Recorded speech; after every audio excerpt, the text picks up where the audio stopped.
Daily answer writing कीजिए, आज लिखिए, गलती कीजिए, कल सीखिए। आपको लिखते वक्त हालत ख़राब हो जाती है, लिखते जाते हाथ दर्द होता है, सब होता है। मेरा भी हुआ था, आयोडेक्स लगा के मैंने आंसर लिखे थे। कॉन्फिडेंस में कोई कमी नहीं आनी चाहिए, चाहे मर जाए वहाँ, पसीने निकल रहे हैं, लेकिन कॉन्फिडेंस में कमी नहीं आनी चाहिए आंसर्स में। नोट्स आपको उस स्पेसिफिक एग्ज़ाम के लिए बनाना है, अपने को कोई PhD नहीं करनी है। ऐसा कुछ नहीं है जो आप नहीं कर सकते। अगर मैं यहाँ खड़ा हूँ तो आप डेफिनेटली कहीं भी खड़े हो सकते हैं, कुछ भी कर सकते हैं लाइफ में।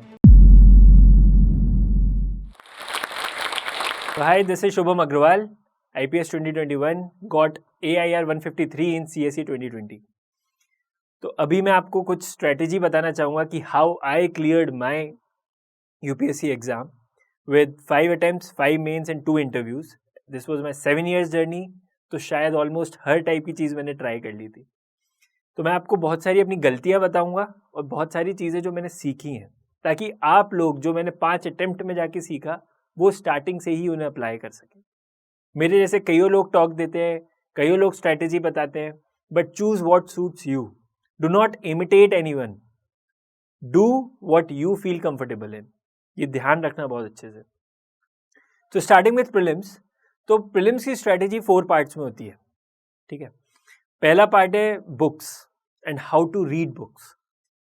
सोर्सेज आपको हर जगह मिल जाएंगे, हर कोचिंग वाला बता रहा है, हर एक एक्सपीरियंस्ड इंसान बता रहा है, but how to read books is more important. तो आप NCERTs पढ़ते हैं, रेफरेंस बुक्स पढ़ते हैं, आप क्या कीजिए कि NCERTs की 2 रीडिंग दीजिए और फिर रेफरेंस बुक्स पे जंप कीजिए। NCERT से जो भी एडिशनल चीज़ें हैं वो आप बुक्स में ही ऐड कर लीजिए। इससे क्या होता है, कोलेशन होता है चीज़ों का। आपको 3-3, 4-4 चीज़ें नहीं पढ़नी रहेंगी। फिर आप एक चीज़ पढ़िए, उसे ही 10 बार पढ़िए। मेरी जो बुक 2015 में मैंने पढ़ी थी वो ही मैंने 2021 तक पढ़ी है, पहली चीज़। दूसरी चीज़ होती है एक बेसिक रीडिंग, एक advanced reading. Basic reading you are just reading things, you are reading lines, understanding them.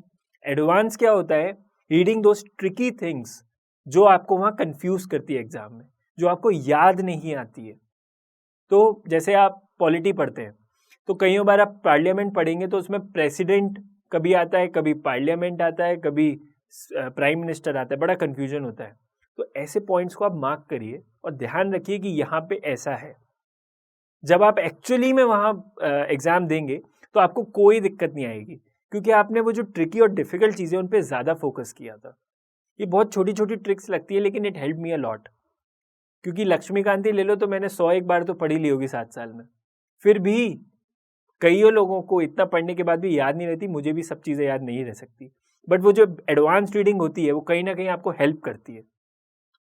फिर सेकंड पार्ट बहुत इंपॉर्टेंट आता है इसका, कि आपने पढ़ लिया, सब हो गया, बट आप नोट्स बनाओ कि नहीं बनाओ।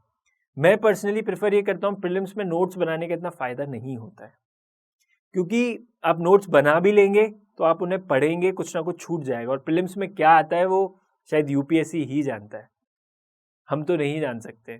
तो आप इसलिए उसको मत करिएगा। नोट्स, मेरा प्रेफरेंस है कि आप नोट्स नहीं, आप डायरेक्ट पढ़िए, उसी में मार्क करिए, बेसिक और एडवांस रीडिंग कीजिए, आपको कोई दिक्कत नहीं आएगी। उसके बाद बात आती है करंट अफेयर्स की। देखो, current affairs is an ocean, आप जितना पढ़ो उतना फैलता जाता है वो। तो उसको लिमिट करिए। आपको हमेशा लगेगा यार ये छूट रहा है, वो छूट रहा है, वो बुक पढ़ लूँ, ये कंपाइलेशन पढ़ लूँ, क्योंकि आप जाएंगे तो आपको एकदम प्लेथोरा ऑफ बुक्स मिलेंगे, हर जगह बुक्स ही बुक्स पढ़े। तो आप क्या कीजिए, मैं पर्सनली क्या करता था, एक मंथली मैगजीन लेता था और एक कंपाइलेशन, ईयरली कंपाइलेशन लेता था। तो मंथली मैगजीन से आपने 2 रीडिंग दी, थर्ड रीडिंग में अपने छोटे छोटे नोट्स बना लिए सब्जेक्ट वाइज।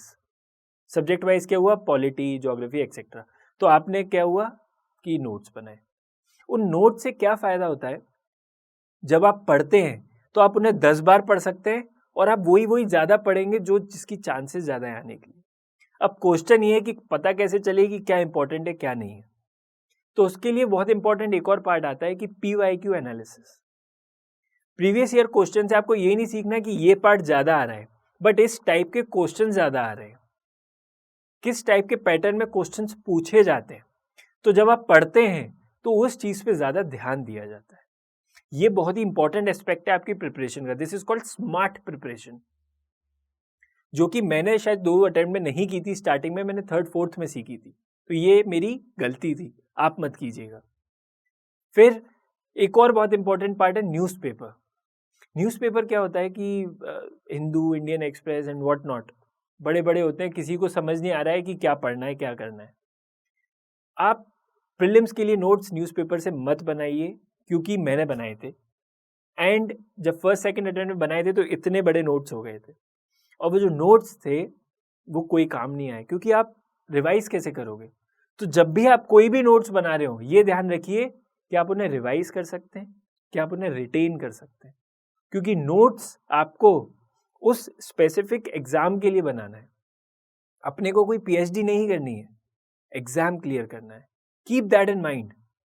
तो जब आप नोट्स बनाएं, उसको शॉर्ट रखिए, टू द पॉइंट रखिए, मंथली मैगजीन प्लस एक कंपाइलेशन, ये 2 मिलाइए, न्यूज़पेपर के मत बनाइएगा। न्यूज़पेपर का मेंस में बनाएंगे, जो मैं आपको मेंस की स्ट्रेटेजी में बताऊंगा।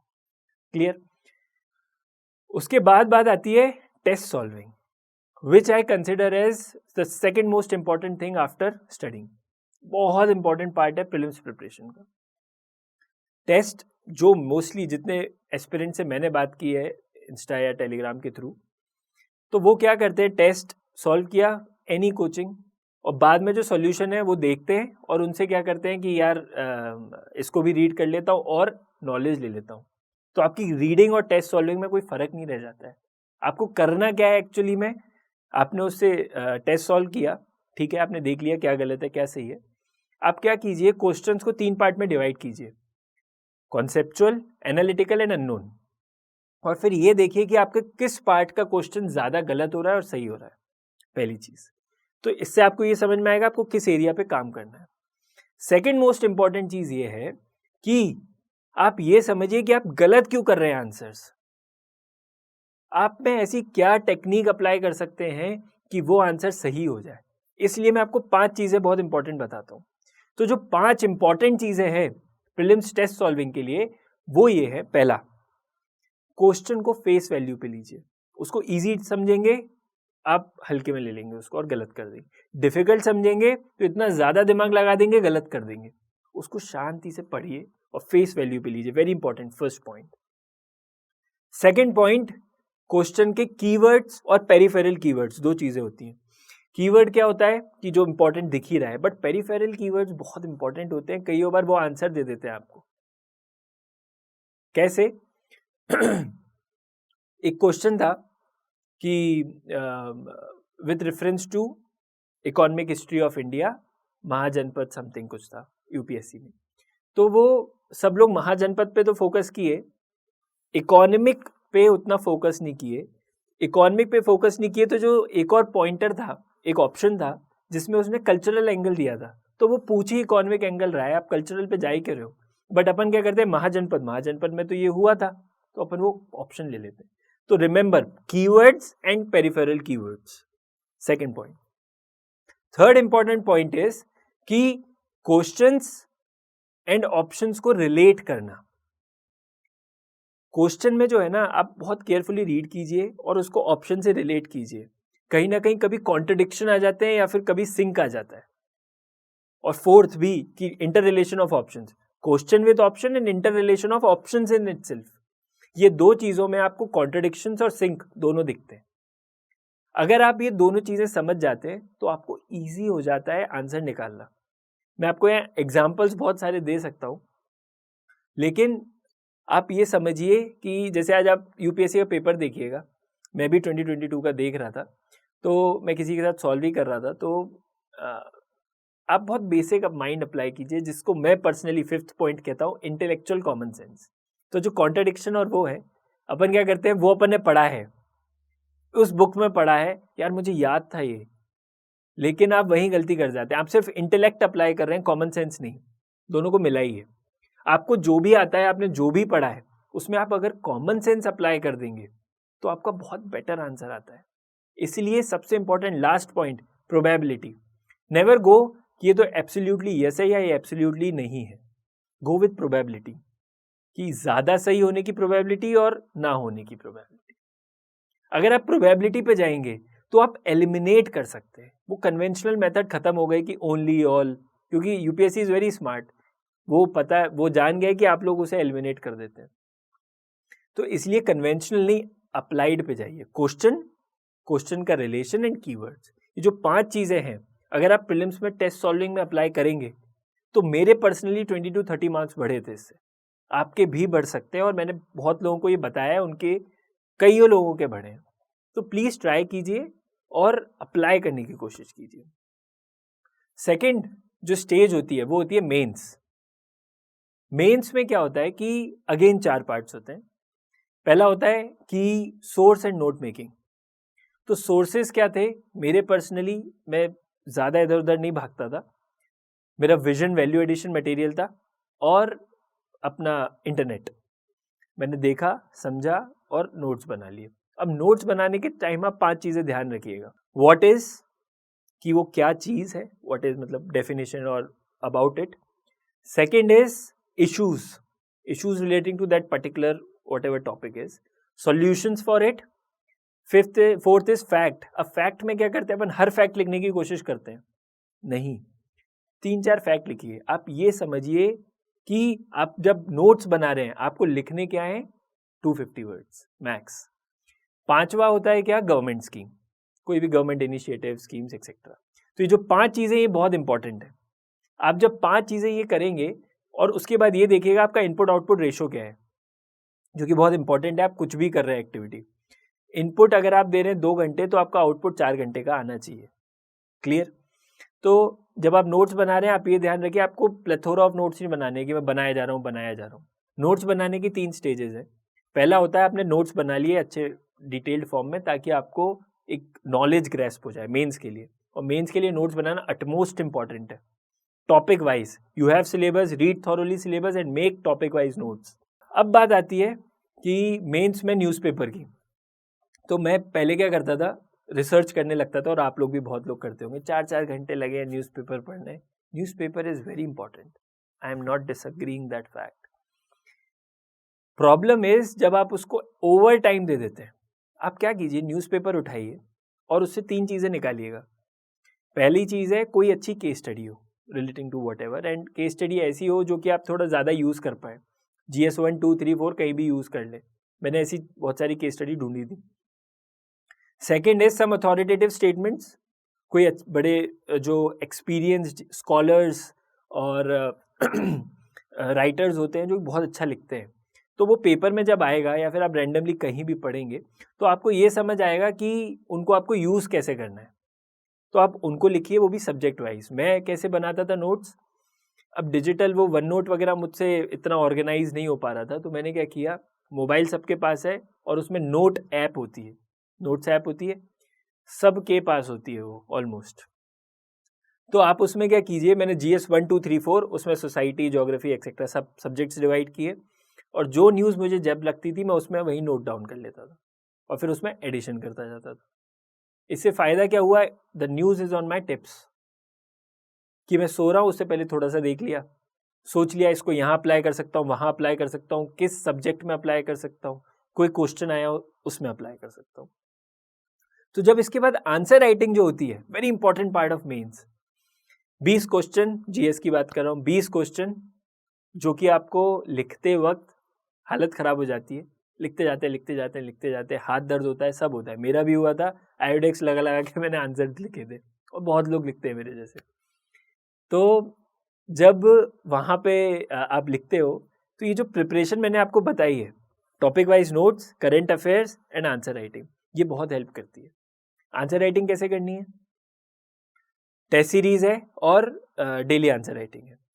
तो आप क्या कीजिए, डेली आंसर राइटिंग से स्टार्ट कीजिए, क्योंकि इनिशियल हेजिटेंसी होती है। जब मैंने स्टार्ट किया था तो मुझे बहुत हेजिटेंसी थी, मेरा मन ही नहीं होता था आंसर लिखने का, आपका भी नहीं हो रहा होगा, आई नो। तो आप क्या कीजिए कि आंसर लिख रहे हैं, डेली 1-2 आंसर से स्टार्ट कीजिए, टाइम बाउंड मत कीजिएगा, धीरे धीरे कॉम्प्लिकेशंस बढ़ाइए। टाइम बाउंड कर दिया कि ऐसा पर्टिकुलर ये फ्रेमवर्क में लिखना है, इस टॉपिक का ज़्यादा लिखना है, इस टॉपिक का कम लिखना है, तो आप 1-2 आंसर से स्टार्ट कीजिए, उसको 5, 6, 7, 8 करिए, 6-7 से ज़्यादा मत कीजिएगा, और फिर उसको डिवाइड कर दीजिए कि 1 घंटे में 6-7 क्वेश्चन, नेक्स्ट आवर में 6-7, अगले आवर में 6-7। तो डेली आंसर राइटिंग कीजिए, आज लिखिए, गलती कीजिए, कल सीखिए। और उसको अप्लाई कर दीजिए। तो ये जो साइकिल होती है, आज मैंने लिखा, गलती की, सीखा, कल अप्लाई, आज लिखा, गलती की, सीखा, फिर अप्लाई, तो ये जो 2 स्टेज होती है, और फिर आप टेस्ट सीरीज में जब अप्लाई करेंगे आपको ऐसा लगेगा कि मैंने एक्चुअली में आंसर राइटिंग सीखी है। तो ये मैंने बहुत लोगों के साथ प्रैक्टिस भी किया है, अप्लाई भी किया है, and it has help people. तो you can also try this. ये हो गई मेंस की प्रिपरेशन। न्यूज़पेपर का यूज़ आ गया, मंथली मैगजीन का यूज़ आ गया, और आंसर राइटिंग। फिर इसको ये मत सोचिए कि हम लोग कुछ अलग करते हैं जिनका पेपर निकल जाता है, या फिर वो लोग बहुत गलतियां कर रहे हैं जिनका नहीं निकल रहा है। फाइन लाइन होती है एक बहुत मेहनत में और एक ओके मेहनत में। आप डेली लिखिए। मैंने लिखा है 2 साल लगातार लिखता था डेली 6-7 आंसर, उसके बाद टेस्ट सीरीज भी लिखी। उससे क्या हेल्प हुआ मुझे कि मेरी आंसर राइटिंग में इतनी पकड़ बन गई, इतना ज़्यादा कि जब मैं मेंस लिख रहा था तो मुझे एक फ्लो था, मुझे लग ही नहीं रहा था कि मैं कोई एग्जाम लिख रहा हूँ। लिटरली बोल रहा हूँ, मैं सिर्फ बोलने को नहीं बोल रहा हूँ, कि मैं लिखता चला गया and finally I could clear. बहुत इंपॉर्टेंट है ये। और फिर जब आप आंसर राइटिंग करेंगे तो 20 में से 12 क्वेश्चन तो आपको आते होंगे, जो 7-8 क्वेश्चन होते हैं वो बड़े डाउटफुल और अननोन से हो जाते हैं। उस टाइम पे क्या कीजिए कि आपके फ्रेमवर्क्स बनाइए सब्जेक्ट वाइज, जैसे ज्योग्राफी का अलग, हिस्ट्री का अलग, पॉलिटी का अलग, IR का अलग। आपको ये पता होना चाहिए कि मुझे नहीं आते हुए भी आंसर में एक अच्छा कैसे बनाऊं। बहुत जरूरी है ये, बहुत जरूरी। मुझे अभी भी याद है, एक क्वेश्चन था national clean air pollution program. तो जो वो क्वेश्चन था national clean air pollution program, मेरे उसमें तो यार बेसिक पढ़ लेते अपन कि इतना कम करेगा, but I can't right 15 marks answer, right. तो वो 15 मार्क्स आंसर के लिए मेरा एक वो था कि अगर कोई पॉलिसी प्रोग्राम आएगा जो मुझे नहीं आता तो I will apply let ICC। ये मैंने अपना खुद का बनाया था। तो उसमें था legal, technological, international, collaborative, communicative, and E is executive. तो ये जो 6 थे, ये मैंने क्या किया, अप्लाई करना स्टार्ट किए। अब नेशनल क्लीन एयर है तो एनवायरमेंटल प्रोटेक्शन एक्ट होगा, एग्जीक्यूटिव है तो 3-4 टीयर मैकेनिज्म होगा। इस तरीके से मैंने 6-7 पॉइंट बनाए, जो बाद में जब डिस्कशन होता है बहुत लोगों के साथ तो नहीं लिख पाए थे लोग। तो ये जो छोटी छोटी चीज़ें होती हैं आप भी बनाइए। जैसे आर्ट एंड कल्चर है, जो कोई भी एक बुक पकड़िए तो उसका इंडेक्स देखिए और उसमें से एक फ्रेमवर्क बना लीजिए, तो आपको वहाँ याद आ जाएगा कि ये मैं कवर कर सकता हूँ। स्कल्पचर्स हैं, पेंटिंग्स हैं, फॉरेन राइटर्स हैं, एक्सेट्रा। क्लियर? ये हो गई मेंस की बात। लास्ट स्टेज आते हैं इंटरव्यू, जो कि एक D-Day होता है, एक दिन का खेल होता है, लेकिन उसकी प्रिपरेशन भी होती है। इंटरव्यू की प्रिपरेशन में कुछ चीज़ें होती हैं। डेफ पता ही है आप लोगों को, डिटेल्ड एप्लीकेशन फॉर्म, उसमें अच्छे से एक एक चीज़ पढ़िए, प्रिपेयर कीजिए। बट 3 सबसे इंपॉर्टेंट चीज़ें जो मुझे लगी इंटरव्यू के लिए, वो है फर्स्ट आपकी रीजनिंग। आप कुछ भी बता रहे हैं तो आपका क्या कन्विक्शन है, because you are going to be the administrators और you are going to be the person who will take the decision और who will suggest what to do and what not to do. तो जब आप suggest करते हैं what to do and what not to do, you should have reasons, you should have strong reasons कि सामने वाला आपकी बात पे विश्वास करे। सिमिलरली इन इंटरव्यू आपको ये पता होना चाहिए कि आपके पास रीजंस हैं उनको जस्टिफाई करने के लिए, पहला। दूसरा होता है पर्सनलाइज्ड टच। आपके जैसे 3000 लोग और हैं, आपसे पूछा कि इंडिया की सिटीज में क्या इशू है, ठीक है। अब इंडिया की सिटीज में जो मैं बताऊंगा वही 10 लोग और बताएंगे, थोड़ा ऊपर नीचे बता देंगे, कुछ फैक्ट्स बता देंगे, कुछ वो बता देंगे। क्या आप एक पर्सनलाइज्ड टच दे सकते हैं कि सर मैं जब वहाँ सोसो सिटी में रहता था मुझे ये इशू लगा और इसको मैंने सोचा कि ऐसे कर सकते हैं। ये होता है personalized touch. The person who is interviewing you will definitely take interest. वो ये सोचेगा आप सिर्फ थ्योरी पढ़ के नहीं आए हैं, you are combining your knowledge of life with your UPSC knowledge. That is very important. That should be reflected in your answers in interview. Clear? ये हो गया अपना सेकंड चीज, क्या? Personalised touch, reasoning, personalised touch. Third होता है कि थोड़ा सा है ना कॉन्फिडेंस, कि चीजों को लाइट कैसे करना है। आपको कई बार आएगा नहीं, कहोगे आई डोंट नो, पर उसके बाद नर्वस नहीं होना है। कॉन्फिडेंस में कोई कमी नहीं आनी चाहिए, चाहे मर जाए वहां, पसीने निकल रहे हैं, लेकिन कॉन्फिडेंस में कमी नहीं आनी चाहिए आंसर्स में। मेरे साथ भी हुआ था कि कई आंसर्स से मुझसे फर्स्ट इंटरव्यू में पूछा वुमेन एम्पावरमेंट। अब वुमेन एम्पावरमेंट में ये पूछा कुछ पूछ के कि दंगल मूवी और आर्टिकल 16 मूवी में कंपेयर कीजिए, आई थिंक आर्टिकल 15 सॉरी। तो अब आर्टिकल 15 मूवी और दंगल, अब उस टाइम पे क्या समझ आता है कि क्या बोलूँ क्या नहीं बोलूँ या क्या पूछ रहे हैं। ऊपर से फर्स्ट इंटरव्यू था, नर्वस भी था, तो मैंने कुछ रैंडम स्टफ बनू के बोल दिया। अब बोल तो दिया, वो भी ठीक सेटिस्फाइड था, लेकिन आई न्यू कि I could not say what I wanted to. And जब सेकंड इंटरव्यू हुआ तो मुझसे पूछा गया कि आप कुछ एनजीओज का पार्ट थे, आप वहाँ भी अच्छा काम कर रहे थे, तो आप सिविल सर्विसेज में क्यों आना चाहते हैं? बहुत से लोग ये सब बोलते हैं और क्रिएट करते हैं ऐसी चीज़ें। तो मैंने उनको बोला कि एनजीओज डेफिनेटली आपकी हेल्प कर रहे हैं, पूरे वर्ल्ड वाइड इम्पैक्ट कर रहे हैं, लेकिन कहीं ना कहीं NGOs need government support, need that support from inside.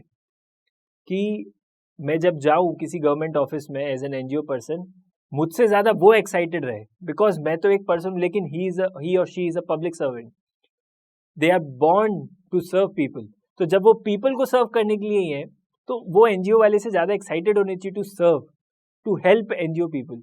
और मैंने जब डीलिंग की एनजीओ के अंदर, तो मुझे ऐसा लगा कि नहीं, I can do better things और create a more larger impact when I'll serve in this capacity.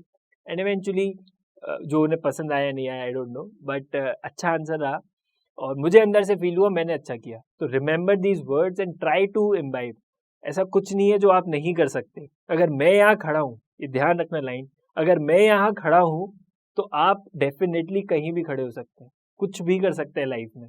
क्योंकि मैंने आपको मेरा बैकग्राउंड भी बहुत मॉडेस्ट है, ऐसा कुछ नहीं है। मेरी स्कूलिंग कॉलेज वेरी नॉर्मल, कोई IIT IIM का बंदा नहीं हूँ मैं, लेकिन आज फिर भी यहाँ खड़ा हूँ, आपको कुछ बता रहा हूँ क्योंकि मैंने ये सीखा है। तो please try to imbibe and apply, I think you will do good. Thank you. Hello aspirants, हम में से बहुतों का सपना है IAS ऑफिसर बनने का, लेकिन ये जर्नी बहुत महंगी है और इसीलिए बहुत एस्पिरेंट्स ने हमें रिक्वेस्ट किया कि क्या जोश एस्पिरेंट्स को हेल्प कर सकता है फाइनेंशियली उनकी इस जर्नी में। तो इसीलिए जोश टॉक्स ने कांटेक्ट किया इंग्लिश मीडियम के लिए MK यादव सर को और हिंदी मीडियम के लिए निर्माण IAS के KD सर को। आपने शायद नाम तो सुना ही होगा। MK यादव सर और KD सर दोनों ही UPSC के बहुत ही फेमस टीचर्स हैं, जो दिल्ली में ऑफलाइन और ऑनलाइन दोनों पढ़ाते हैं। MK यादव सर की एक बहुत ही फेमस स्टूडेंट है रितिका जिंदल मैम, जिन्होंने 2018 में AIR 88 हासिल किया। उन्होंने जोश टॉक्स भी दी हैं। उनके और बहुत से स्टूडेंट्स ने भी जोश टॉक्स दी हैं, जो कुछ ही टाइम में रिलीज होने वाली है। KD सर के भी बहुत स्टूडेंट्स ने UPSC में टॉप रैंक्स प्राप्त की हैं। कुछ ही समय में उन्हीं के स्टूडेंट्स की भी टॉक्स रिलीज होने वाली है। तो हमने MK यादव सर और KD सर को कांटेक्ट किया और रिक्वेस्ट किया कि जोश की फैमिली के लिए वो एक बहुत ही बड़ी स्कॉलरशिप दे पाए, क्योंकि अब 2024 में जो भी अटेम्प्ट देना चाहते हैं उनके लिए अब तैयारी शुरू करने का टाइम आ गया है। हमें बहुत ही खुशी है कि दोनों सर ने जोश की टीम को इसमें सपोर्ट करने के लिए हाँ बोल दिया है। जोश की फैमिली के लिए KD सर और MK यादव सर दोनों ही हमें स्कॉलरशिप प्रोवाइड करेंगे, यानी कि वो क्वालिटी की एजुकेशन जिसकी फीस लाखों में जाती है अब अफोर्डेबल हो पाएगी। ये हेल्प वैल्यूएबल है सबसे ज्यादा उन नए एस्पिरेंट्स के लिए जिन्हें फाउंडेशन कोर्स करना है, लेकिन लाखों की फीस वो अफोर्ड नहीं कर सकते। जोश फैमिली की ये स्कॉलरशिप पाने के लिए हम नीचे दिए गए गूगल फॉर्म को फिल कर सकते हैं। जब आपको कॉल आए तो प्लीज मेंशन करना मत भूलना कि आप जोश फैमिली के पार्ट हैं, ताकि आपको स्कॉलरशिप मिल पाए। जोश टॉक्स को बहुत गर्व है कि अब एस्पिरेंट्स को जोश सिर्फ कहानियों से नहीं बल्कि असलियत में फाइनेंशियली सपोर्ट कर पा रहा है। जोश टॉक्स का सपना कभी भी सिर्फ जोश टॉक्स बनाना नहीं था। जोश का मानना है कि हम सब में एक काबिलियत है अपनी जिंदगी में कुछ बड़ा हासिल करने की, मगर कुछ परिस्थितियों की वजह से हमारा वो अंदर का टैलेंट बाहर नहीं आ पाता। लेकिन अब कम से कम हमारी फाइनेंशियल स्थिति हमें अपने IAS बनने के सपने से रोक नहीं सकती। जोश टॉक्स एक बड़े भाई या बहन की तरह हर वक्त हम सबको जिंदगी में आगे लेके जाने के लिए प्रयास में लगा रहता है। आप जाके बस अपना 100% दीजिए, एक भी दिन जाया मत होने दीजिए, बाकी जोश संभाल लेगा। जय हिंद।